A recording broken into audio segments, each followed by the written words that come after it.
Everyone, welcome all of you. तो जो हमारी केबीएस की सीरीज हमने चला रखी है एग्जाम प्रिपरेशन के पॉइंट ऑफ व्यू से, तो उसी में हम कंटिन्यू कर रहे हैं। एसक्यूएल को ही आगे कंटिन्यू कर रही हूँ। तो पिछले लेक्चर में मैंने आपको एसक्यूएल का बेसिक इंट्रोडक्शन दिया था, सारा उसका पर्पस और यूज सारा बताया था, उसी को हम आगे कंटिन्यू कर रहे हैं।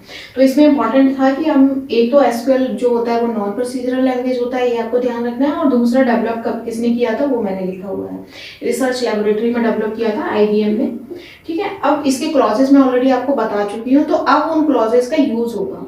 तो वो आप देखिए, हमने जैसे टेबल बनाई थी, स्टूडेंट वाली टेबल बनाई थी हमने, उसी को फर्दर कंटिन्यू करते हैं।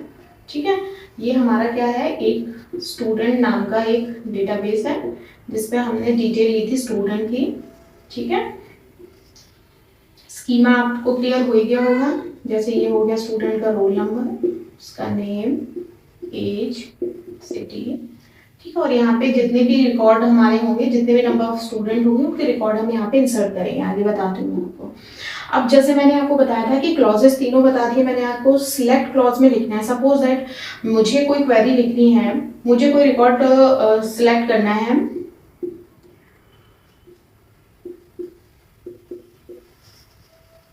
अलग अलग है। अब मुझे कोई पर्टिकुलर रिकॉर्ड एक्सेस करना है जिसका जो सिटी है वो दिल्ली है सपोज दैट, तो मुझे क्या लिखना पड़ेगा, मुझे लिखना पड़ेगा तो सिलेक्ट, कैसे लिखेंगे हम, क्वेरी एसक्यूएल की सिंटेक्स फॉर्मेट में बता रही हूँ मैं।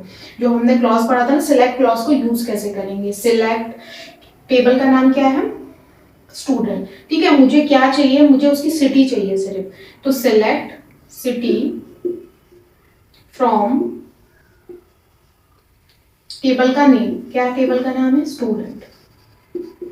तो मुझे जो सिलेक्ट करना है वो मुझे लिखना पड़ेगा, सिलेक्ट, उसके बाद उसका कहाँ से एक्सेस करनी है, फ्रॉम। इसमें दोनों क्लॉज यूज हो रहे हैं, सिलेक्ट भी और फ्रॉम भी। और अगर मुझे सब कुछ एक्सेस करना है, सपोज दैट मुझे इस टेबल के रिगार्डिंग सारी फील्ड, सारे एट्रीब्यूट्स की इंफॉर्मेशन चाहिए, तो मैं क्या लिखूंगी, select star from student. Star का मतलब क्या होता है, यहाँ पे ऑल पे अप्लाई होता है। सिलेक्ट स्टार जहाँ पे लगा दिया, इसका मतलब यहाँ के सारे एट्रीब्यूट जितने भी हैं, वो सारे रिकॉर्ड जितने हैं वो एक्सेस हो जाएंगे, इसलिए इसमें हम स्टार लगाएंगे तो सभी पे अप्लाई होगा। और अगर मुझे कोई स्पेसिफिक रिकॉर्ड एक्सेस करना है, सपोज दैट मुझे स्टूडेंट का नेम एक्सेस करना है, तो सिलेक्ट स्टूडेंट नेम, ठीक है, फ्रॉम जिस टेबल से एक्सेस करना है उस टेबल से। तो इसमें आपने देखा होगा इस तरीके से हम ये क्लॉज यूज करते हैं। अब मैं आपको इसके थोड़े से बेसिक चीज बता देती हूँ, फिर मैं आपको फुल क्वेरी पे लेके आती हूँ। वो है पार्ट्स ऑफ एसक्यूएल लैंग्वेज। ये इंपॉर्टेंट टॉपिक भी है और यहाँ से क्वेश्चन भी आते हैं। Part of SQL language, SQL language को कौन कौन से पार्ट में डिवाइड किया गया है। तो अगर ब्रॉडली मैं बोलूँ तो ये डिवाइड किया हुआ है डेटा डेफिनेशन लैंग्वेज, जिसे हम शॉर्ट में डीडीएल बोलते हैं। तो ये क्या बन गया हमारा, डेटा डेफिनेशन लैंग्वेज। ठीक है, उसके बाद सेकंड होता है इसमें डीएमएल, डेटा मैनिपुलेशन लैंग्वेज।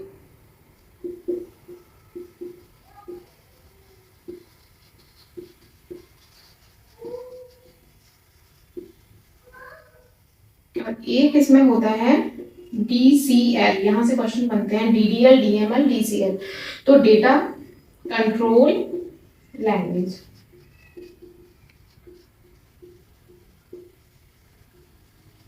ठीक है, एज वेल एज इसमें दो टर्म्स और यूज होते हैं। एक होता है इसमें इंटीग्रिटी। इंटीग्रिटी क्या होता है वो मैं आपको बता दूं। एक इसमें इंपॉर्टेंट है, इंटीग्रिटी प्रोवाइड करता है। मैंने पहले ही बताया था आपको, लास्ट लेक्चर में भी बताया था कि एसक्यूएल जो है वो हमें इंटीग्रिटी प्रोवाइड करता है, सिक्योरिटी प्रोवाइड करता है, as well as unauthorise access से भी प्रोटेक्ट करता है, ऑथराइजेशन।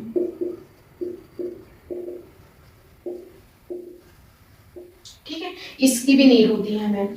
और इसमें क्या होता है, एम्बेडेड होता है। ये किसके साथ में, एसक्यूएल और डायनेमिक एसक्यूएल के साथ में। ये लास्ट वन आप लिख सकते हो, ये एम्बेडेड होता है। ये सीक्वेंस थोड़ा ऊपर नीचे हो गया है तो वो आप देख लेना।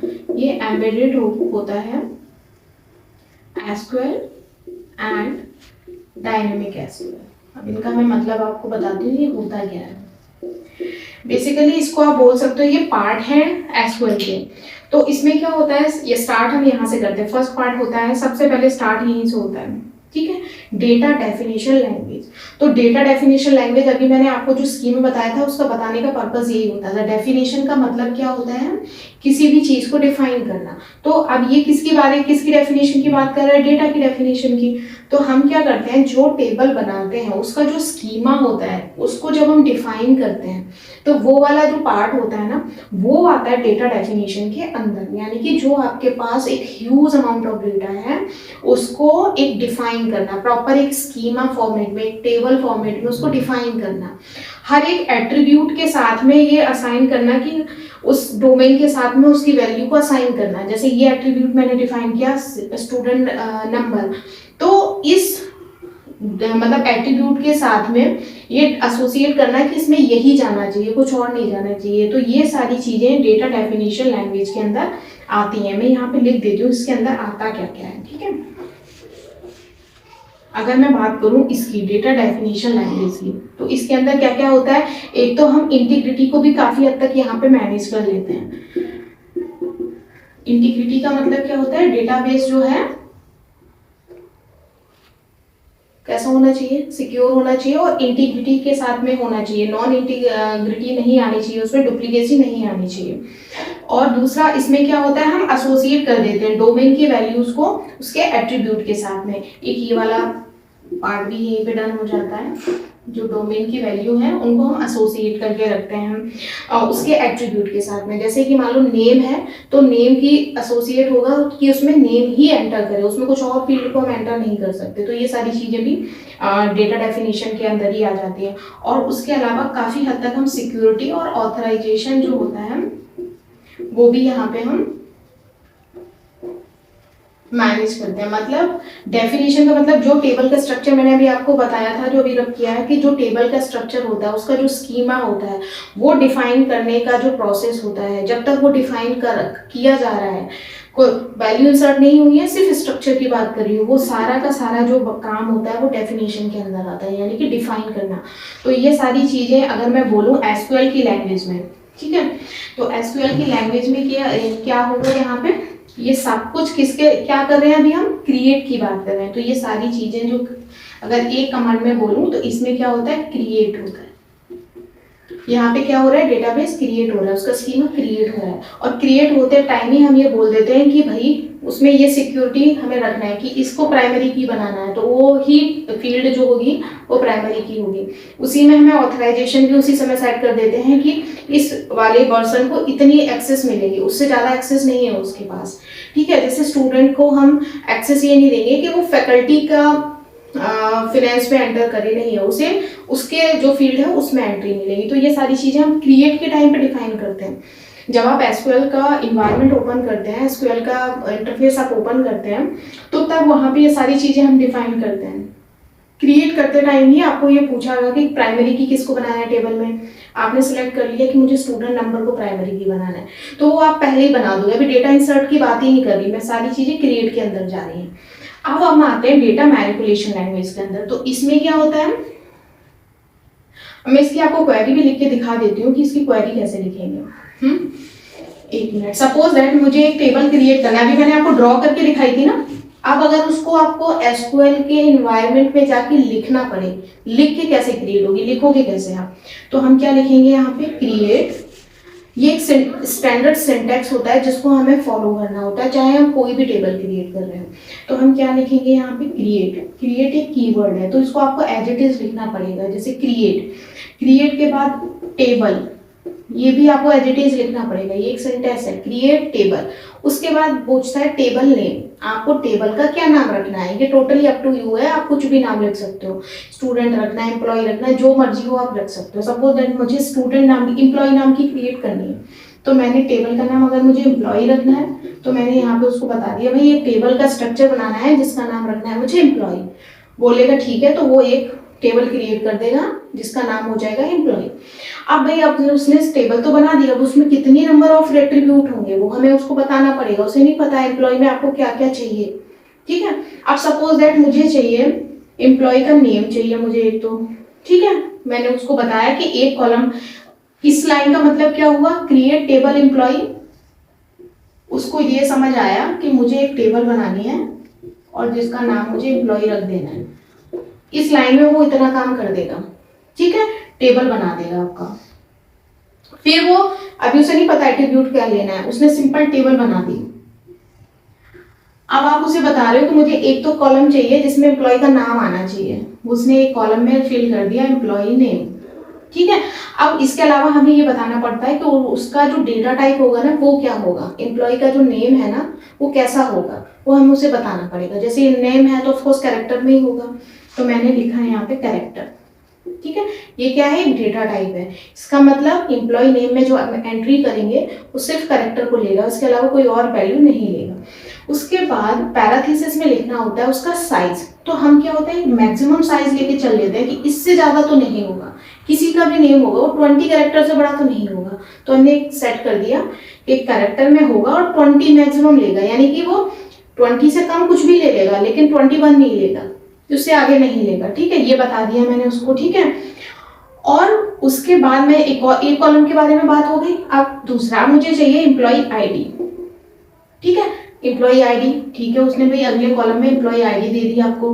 अब उसका भी आपको टाइप बताना पड़ेगा क्या है। तो मैंने सपोज दैट एम्प्लॉय आईडी है वो मैंने नंबर में दे दिया, अब आईडी नंबर में हो सकता है, ठीक है। उसके बाद उसका साइज मैंने दे दिया कि किसी भी एम्प्लॉय की जो आईडी है वो 3 डिजिट 4 डिजिट या मैक्सिमम 5 डिजिट का हो सकता है, ये मैंने उसको बता दिया, ठीक है।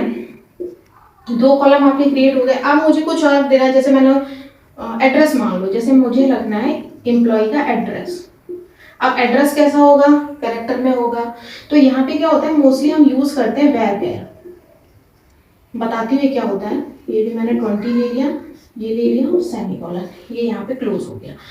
ये एम्प्लॉय के बाद में यहाँ पे ओपन पैराथीसिस लगाया तो यहाँ क्लोज हुआ है, ठीक है।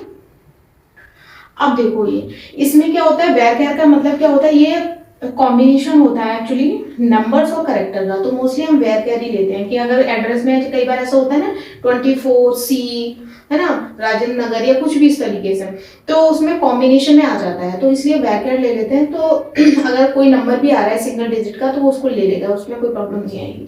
तो एड्रेस लिया, यानी कि आपको क्या बताना है, सबसे पहले उसको टेबल का नाम, फिर आपको जो जो एट्रीब्यूट चाहिए उनका data type as well as साथ के साथ उसका साइज, और आपने ये एक बंद कर दिया। इस क्वेरी का मतलब वो क्या करके दे देगा आपको, यहाँ पे वो एड्रेस आपको लिख देगा। अभी हमने 3 ही लिया, कितने भी ले सकते हो, इसी तरह कॉमा लगा लगा के आपको लिखते जाना है, यानी कि वो ये बना के दे देगा। इसके अंदर कुछ इंसर्ट नहीं किया है, उसके लिए आपको इंसर्ट की क्वेरी अलग से लिखनी पड़ेगी, वो मैं बताऊंगी बाद में। ये क्रिएट है, और ये क्या क्रिएट किया है, टेबल का स्ट्रक्चर, यानी कि अगर देखा जाए तो किसके अंदर आएगा, डेटा डेफिनेशन लैंग्वेज के अंदर, क्योंकि क्या किया अभी मैंने स्ट्रक्चर क्रिएट किया है। तो डेटा डेफिनेशन के लैंग्वेज के अंदर सिर्फ एक ही कमांड आती है, वो है क्रिएट, बस। इसके अलावा बाकी कोई भी कमांड डेफिनेशन में नहीं आएगी। तो यहाँ तक देख लो, आपको यहाँ तक समझ आया। हाँ, ऊपर से मैंने ये बोला था कि इसी में कंस्टेंट और ये भी लगा सकते हैं आप। जैसे मान लो मुझे इसी में कंस्टेंट लगानी है कि जो ईमेल आईडी है वो नल नहीं होना चाहिए, ठीक है। तो मैं क्या करूंगी, जो मैंने लिखा है साइज, उसी के आगे मैंने लिख दिया नॉट नल, ठीक है।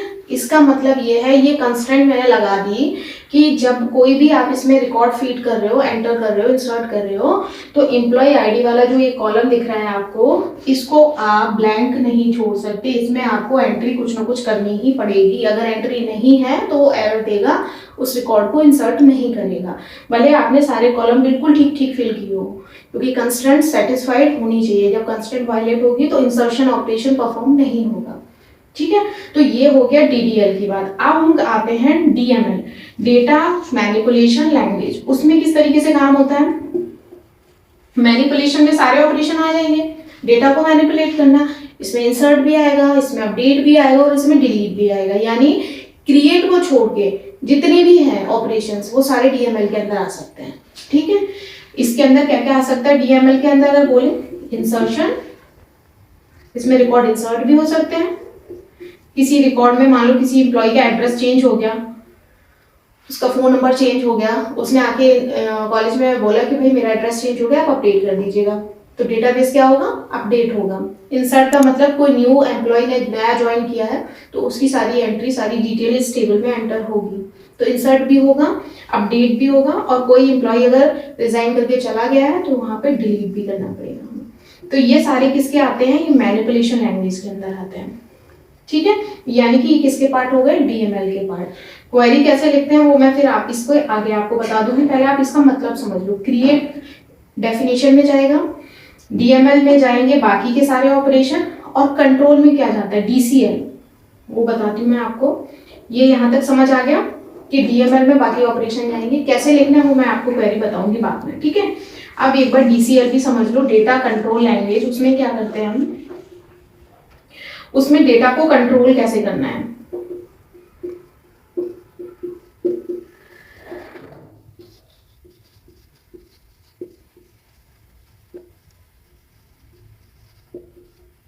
इसमें हमें कंट्रोल करना होता है कि सारी कंस्ट्रेंट प्रॉपर फुलफिल हो रही है कि नहीं हो रही है, जो भी हमने ऑथराइजेशन लगाया है वो प्रॉपर वर्कआउट हो रहा है या नहीं हो रहा है, यानी कि डेटा के ऊपर कंट्रोल होता है। तो वो कंट्रोल होना चाहिए प्रॉपर, कि कहीं पे कोई कंस्ट्रेंट वायलेट तो नहीं होगी। तो इस टाइप के जो ऑपरेशंस होंगी या इस टाइप की जो छोटी छोटी चीजें होंगी वो कंट्रोल के अंदर मैनेज होती हैं, कि जो भी टपल्स हो रहे हैं वो प्रॉपर मॉडिफाई अगर कर रहे हैं तो मॉडिफाई हो रहे हैं कि नहीं हो रहे हैं, वो सारे रिजल्ट को चेक करना।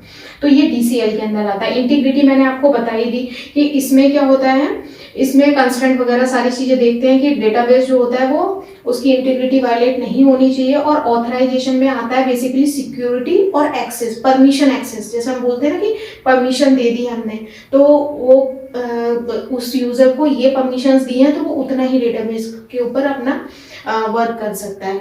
तो सिक्योरिटी में भी सबसे बेसिक सिक्योरिटी या बोले सबसे लोएस्ट सिक्योरिटी हम किसको बोलते हैं, कि हम कोई यूनिक कोड असाइन कर दें, ठीक है। जैसे हम बेसिकली पासवर्ड भी बोल सकते हैं कि पासवर्ड दे देते हैं, एक तो वहां से काफी हद तक सिक्योरिटी हो जाती है, ठीक है। और या फिर क्या होता है, डेटाबेस जब भी हम कुछ कर रहे हैं तो थोड़ा सा इंक्रिप्शन टेक्निक्स वगैरह भी यूज होती है, वो हम आगे देखेंगे। सिक्योरिटी में हम एक तरीके से परमिशन और एक्सेस की बात कर रहे हैं। तो ये एसक्यूएल के कुछ पार्ट होते हैं, तो ये पहले आप समझ लो। ऑपरेशन और क्वेरीज कैसे लिखनी है वो मैं इन बाकी तीनों की बताऊंगी कि किस तरीके से लिखनी है। तो सबसे पहले डेफिनेशन में क्रिएट देख लो आप, और इसी तरह से हमें इंसर्शन और अपडेशन की क्वेरी लिखनी है, तो वो मैं आपको बताती हूँ। पहले आप अगर ये नोट डाउन करना चाहो तो आप कर सकते हो। ओके, तो डीसीएल मैं आपको बता देती हूँ। अब डीडीएल और डीएमएल हमारा हो गया है, तो वो आप मेमोराइज रखना है। डीडीएल में क्या क्या आता है और डीएमएल में क्या क्या आता है क्वेरीज के हिसाब से। क्वेरीज में आपको एक डेटाबेस बना के नेक्स्ट लेक्चर में पूरा बताऊंगी। अब इसके आगे था हमारा डीसीएल और एम्बेडेड एसक्यूएल। ये टर्मिनोलॉजी थोड़ा सा देख लेते हैं। डीसीएल में क्या होता है, कंट्रोल लैंग्वेज, जैसे सी का मतलब होता है यहाँ पे कंट्रोल, ठीक है। तो एसक्यूएल के जो सेंटेंस हम लिख रहे हैं तो उनका यूज होता है कि कंट्रोल करने के लिए बिहेवियर ऑफ ऑब्जेक्ट्स, के ऑब्जेक्ट्स का जो बिहेवियर है वो वैसे ही एक्ट कर रहे हैं कि नहीं। जैसे मैंने बताया था कि जो डोमेन जिसके साथ एसोसिएटेड है उसके अंदर उसी टाइप का डेटा इंसर्ट होना चाहिए। तो ऑब्जेक्ट के बेसिकली बिहेवियर को ना कंट्रोल करने के लिए डीसीएल का यूज किया जाता है। जो भी ऑब्जेक्ट्स हमने डिक्लेयर किए हैं उनके बिहेवियर को कैसे हमें अंडर कंट्रोल कर रखना है। एम्बेडेड एसक्यूएल का यूज यहाँ पे होता है डायनेमिक के साथ में। क्या होता है कि हम जो एसक्यूएल के स्टेटमेंट लिखते हैं, जो मैंने बोला कि हम क्वेरीज लिखते हैं, तो जो स्टेटमेंट होते हैं वो प्रॉपर एक एसक्यूएल के स्ट्रक्चर को फॉलो करते हैं। एसक्यूएल के सिंटेक्स के हिसाब से लिखना होता है। जैसे हमने क्रिएट का लिखा था तो स्टैंडर्ड फॉर्मेट है कि क्रिएट, फिर टेबल, फिर उसके बाद टेबल नेम आना चाहिए, फिर उसके बाद ओपनिंग पैराथेसिस आना चाहिए, फिर आपके एट्रीब्यूट का नाम, उसका डेटा टाइप, उसका साइज। तो वो इसी तरीके से क्या होता है, जो हम स्टेटमेंट्स होते हैं हमारे, उनको क्या करता है ये एम्बेडेड एसक्यूएल क्या करता है कि किसी न किसी प्रोग्रामिंग लैंग्वेज के साथ एसोसिएट करना, उसको एम्बेडेड करना। चाहे आप इसके लिए हम कोई भी प्रोग्रामिंग में, आपकी एप्लीकेशन किसी भी प्रोग्रामिंग लैंग्वेज में हो सकता है सी में हो सकता है C++ में हो सकता है जावा में हो, किसी में भी हो। तो एम्बेडेड के सिस्टम क्या करता है, एम्बेडेड एसक्यूएल क्या करता है कि उस जो स्टेटमेंट है उसको किसी ना किसी पर्टिकुलर प्रोग्रामिंग लैंग्वेज के साथ में वो एसोसिएट करके देता है। तो ये सारे जो थे आप अभी तक हमने पार्ट पढ़े, ये क्या किसके पार्ट हैं, ये पार्ट ऑफ एसक्यूएल है। ये इसका टॉपिक का नाम था पार्ट ऑफ एसक्यूएल। तो अगर यहाँ से कुछ पूछते हैं कि एसक्यूएल को कितने पार्ट में डिवाइड किया गया या क्या होता है, तो इसके अंदर हम बता सकते हैं कि एसक्यूएल को जो ब्रॉडली हम बोल सकते हैं कि डिवाइड किया है। फर्स्ट है हमारा डेटा डेफिनेशन लैंग्वेज, सेकेंड हमने किया data manipulation language, third one is data control, fourth one is integrity, fifth one is authorization and last one is embedded SQL and dynamic SQL। तो ये एक तरीके से DBMS इसके SQL के parts हैं, ठीक है। इसमें जो बीच में की का कॉन्सेप्ट आया है वो मैंने आपको बताया है कि आप प्लेलिस्ट में जाके चेक कर लीजिए। कीज का कॉन्सेप्ट मैंने डिटेल में पढ़ाया हुआ है, प्राइमरी की, फॉरेन की किस तरीके से यूज होगा, क्योंकि कल जब मैं नेक्स्ट क्लास में आपको ये ऑपरेशन बताऊंगी, अभी हमारे जो डीएमएल के सारे ऑपरेशन में है आपको विथ क्वेरी बताने हैं, इंसर्शन, अपडेशन और डिलीशन, वो नेक्स्ट क्लास में हम बताएंगे। तो उसके लिए एक बार आप थोड़ा सा की का कॉन्सेप्ट अगर देख लेंगे तो बेटर है।